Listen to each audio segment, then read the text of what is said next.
大家好，我是小青。大碗里加入100克燕麦片，再加入2个鸡蛋。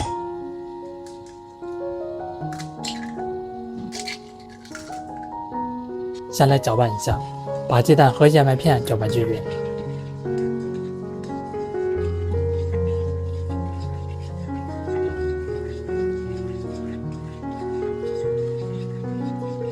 再加入100克面粉，调味加1勺盐，半勺味精，再加入200克常温水。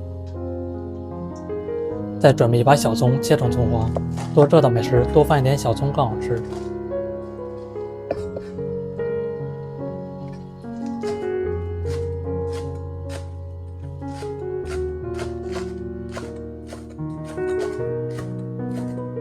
切好放入大碗里面，把里面的材料都放上均匀。我每天都会分享一道家常美食食谱，感谢您在影片下方给我点个赞及订阅支持一下，非常感谢您。一直搅拌到稍微吸收点的面浆就可以了。准备一个平底平锅，先喷一层食用油，再倒入1勺面浆，来晃动压锅，整理平整。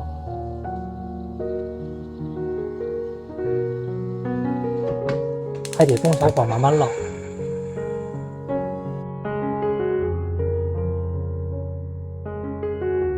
里面烙到定型，再晃动压锅，表面再喷一层食用油锁住水分。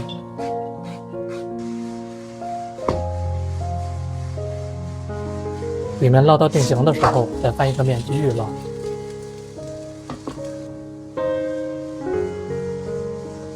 烙这个饼比较快，全程大概烙4分钟左右，把两面都烙到微发黄的状态就可以了，装入盘子里面。再来做一张，喷一层食用油，倒入1勺面浆，再整理平整。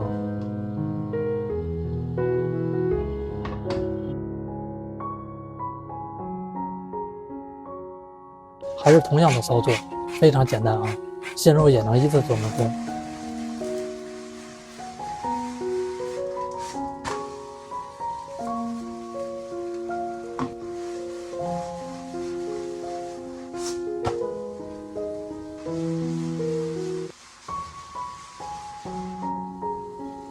全部做好放入盘子里面，这么一道燕麦鸡蛋饼就做好了。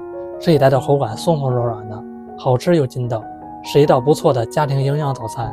如果您早餐不知道吃什么，就试试这样做，老人小孩都喜欢吃，做法简单，喜欢吃就赶快收藏起来试试吧。感谢您的订阅支持，我们下期食谱再见。